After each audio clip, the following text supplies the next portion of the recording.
kebetulan di handphone kita saat ini, di smartphone kita, khususnya iPhone, kita punya fitur yang namanya adalah screen time. Jadi kita bisa mengukur berapa jam yang kita gunakan setiap harinya untuk sosial media. Ada yang 2 jam, ada yang 3 jam, bahkan ada yang sampai 7 jam. Makanya ada yang mengatakan bahwa show me your screen time, I'll show you your future. Kenapa? Karena banyak dari kita jadi kurang produktif karena kita menggunakan waktu kita lebih banyak untuk sosial media. Nah, yang kita lakukan setiap hari dengan scroll down terus, sebenarnya kita merupakan bagian dari algoritma. Kenapa saya katakan kita adalah bagian dari algoritma? Karena memang itulah yang menjadi tujuan akhir dari social media company. Karena semakin banyak waktu yang kita gunakan untuk bisa melihat sosial media, semakin sukses mereka dalam mereka bisa menjual sebuah produk-produk mereka, khususnya di bidang advertising. Nah, di sini saya ingin challenge kita semua, daripada kita menjadi bagian dari algoritma, kenapa nggak kita menunggangi algoritma? Nah, mungkin 99% orang merupakan bagian dari algoritma, di mana mereka adalah bagian dari produk tersebut. Tetapi ada 1% populasi yang mereka justru menunggangi algoritma tersebut. Mereka mendapatkan benefit dari algoritma tersebut. Nah, bagaimana caranya supaya kita belajar? Kenapa? Karena ternyata bukan hanya algoritma sosial media, ternyata investasi dan bisnis juga memiliki algoritma. Untuk itu, mari kita bedah study case mengenai algoritma YouTube dan Instagram. Yang pertama adalah mereka memberikan free content and community. Jadi kita tidak perlu mengeluarkan uang untuk bisa menggunakan platform YouTube atau Instagram. Hasilnya, mungkin ada miliaran orang yang mengupdate postingan atau mengupdate konten setiap hari. Dan ini merupakan salah satu strategi dari YouTube dan Instagram. Yang kedua adalah related interest. Nah, pernah nggak kita punya pengalaman yang sama ketika kita misalkan melihat sebuah video di YouTube, sebutlah kita nonton video Justin Bieber. Nah, pada saat kita selesai menggunakan atau menonton video tersebut, kita melihat ada beberapa suggestion video yang related dengan konten Justin Bieber. Misalkan Justin Bieber dengan Selena Gomez, atau Justin Bieber dengan lagu-lagunya yang lain. Atau mungkin setelah kita ikutin terus, kita scroll down terus, kita klik terus suggestion tersebut, itu akan terus relate dengan interest-interest kita. Kalau kita suka sepak bola, mungkin suggestionnya adalah sepak bola. Kalau kita suka dengan Marvel movie, suggestion kita adalah Marvel movie. Yang ketiga, salah satu cara bagaimana Facebook dan Instagram menghasilkan uang adalah new way to advertise. Kenapa saya katakan cara baru untuk advertising? Biasanya kalau misalkan kita melakukan advertising di media yang konvensional, sebutlah misalkan billboard, televisi, radio, kita tidak bisa memilih siapa target market kita. Paling nggak mungkin kita hanya bisa memilih jam tayangnya, kemudian TV-nya. Kira-kira TV ini marketnya adalah A kah, B kah, C kah, atau C minus kah, dan lain sebagainya. Tetapi di Instagram yang menarik adalah new way to advertise. Kita bisa memilih dengan jauh lebih spesifik. Gendernya kita bisa pilih, kira-kira iklan kita akan muncul untuk yang pria atau wanita, umur berapa, tinggal di mana, yang hobinya apa. Nah, setelah kita belajar how it works, bagaimana ekosistem dari YouTube dan Instagram bekerja, sekarang bagaimana caranya supaya kita bisa menunggangi ekosistem tersebut. Ada 3 hal. Nah, hari ini saya akan bahas study case untuk Instagram dan YouTube ya. Yang pertama adalah dengan kita melakukan upload video di atas 30 menit. Nah, kalau kita lihat sekarang dari bisnis model, tentunya YouTube memiliki saingan, misalkan salah satu adalah Netflix. Nah, YouTube biasanya memiliki video-video yang mungkin hanya 5 menit, 10 menit, atau misalkan music video yang hanya mungkin 3 menit atau 4 menit.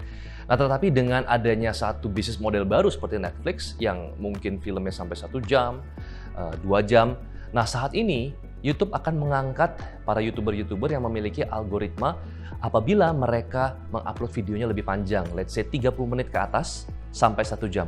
Jadi artinya dengan kita mengupload video lebih panjang, seperti misalkan 30 menit atau sampai 1 jam, secara otomatis algoritma kita akan dinaikkan. Jadi video kita akan lebih sering muncul, apakah itu di trending atau di suggestion video.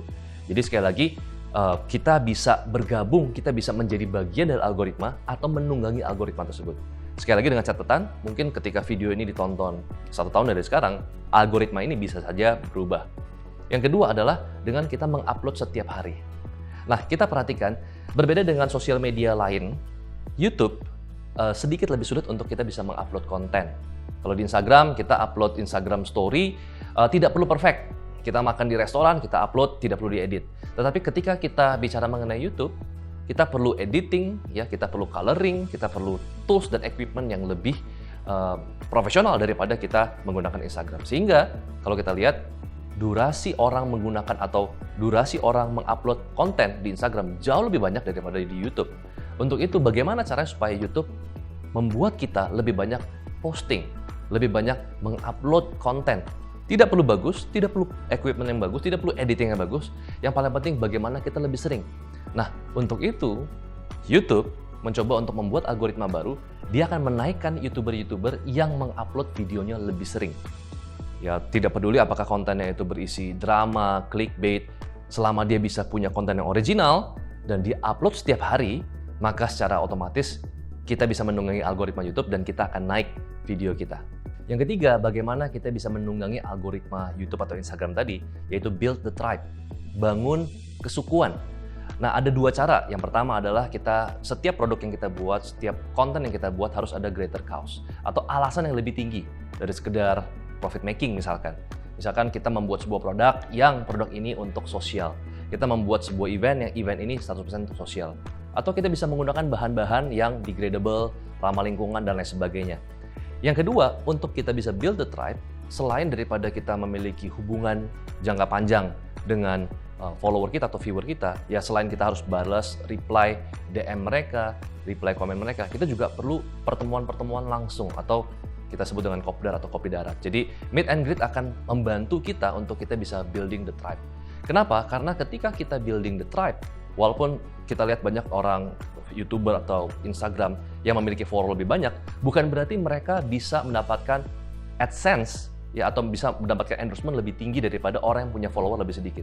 Karena yang orang lihat itu adalah engagement dan impression, alih-alih follower atau jumlah viewer kita. Jadi bukan berarti dari jumlah viewer, tapi seberapa erat hubungan kita dengan follower dan viewers kita. Untuk itu, kita harus bangun tribe supaya hubungannya akan jauh lebih erat.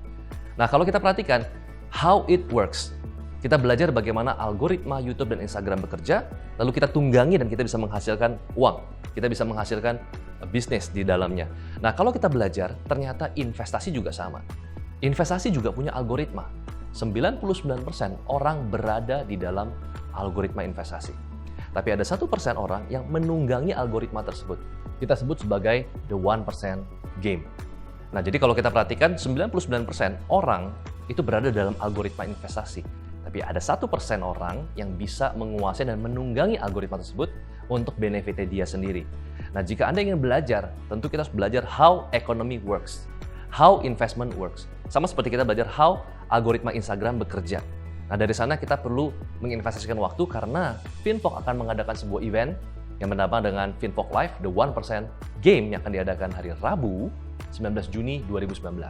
Nah, event ini saya tidak sendirian. Selama 8 jam seminar, saya akan ditemani oleh dua teman saya atau dua sahabat dan partner saya. Yang pertama adalah Andika Sutoro Putra. Dia adalah CEO dari LandX Indonesia dan juga merupakan full-time investor 10 tahun di pasar saham. Jadi paling tidak saya yakin kita banyak belajar intisari dari bagaimana cara algoritma investasi bekerja khususnya di pasar saham.